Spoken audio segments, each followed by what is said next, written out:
The Thunder Perfect Mind is an ancient poem that reflects on the value of knowledge from a cosmic perspective and illustrates God as being fallible to human opinions and emotions. I chose this piece of Gnostic text because of its uniqueness compared to other texts found within the Nag Hammadi library and its underlying tones of female divinity. The origin of thunder remains unclear.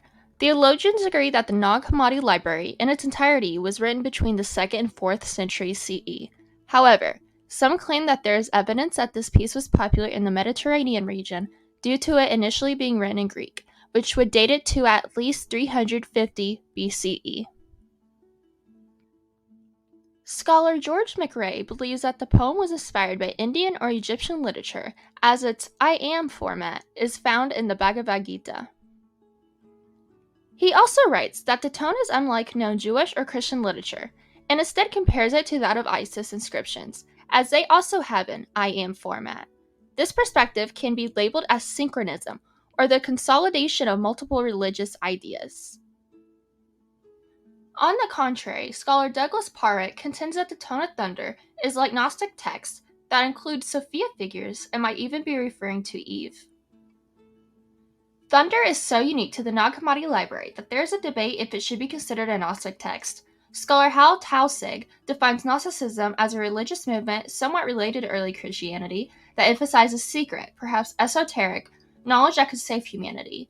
Taussig said this definition is inaccurate when applied to thunder, as it instead uses a poetic form to reflect on social issues while addressing a sense of self, gender, aggression, social conflict, and cultural bias.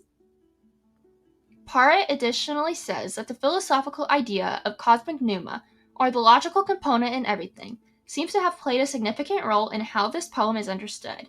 It conveys that those who are listening would be guided by the narrator to truth. Thunder follows a pattern similar to those of identity riddles, as scholar Bentley Layton observes. The style of writing was popular in the Roman Empire. It utilizes paradox and antithesis to convey the understanding of God and his relation to humanity.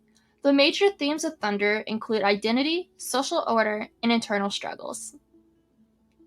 The following verse explores a power imbalance between men and women of the time period, as women were expected to rely on men for their needs to be met. And my power is from within him. I am the staff of his youthful power, and he is the baton of my old womanhood. Whatever he wants happens to me. The following verse shows the multiple roles that a woman is expected to play in life, and it expresses the shame and confusion of playing these roles. I am the wife and the virgin. I am he the mother and the daughter. These themes may have been attractive to early Christians because it addresses points of tension between class and gender during the time period in which Thunder was written. They also outline God as not being almighty, which in turn makes him, or her, easier to relate to. Thunder demonstrates that there was a diversity within the early Christian tradition, and as the faith spread to more and more regions, Christianity experienced a blending of pre-existing practices. As I stated before, notable scholars in the field of Gnosticism believe that there were influences during the writing of Thunder outside of the Jewish tradition, perhaps from as far as India. I believe that Thunder did not make it into the Bible because of its underlying tones of female divinity that were perhaps influenced by pagan cultures. The paradoxes and antitheses that were written in the poem often have a likeness of a female god. I think at the time of the Bible's creation that bishops were apprehensive to acknowledge the possibility of a female having such power, and Thunder would undermine the prominent patriarchal and subordinate themes found in the Bible.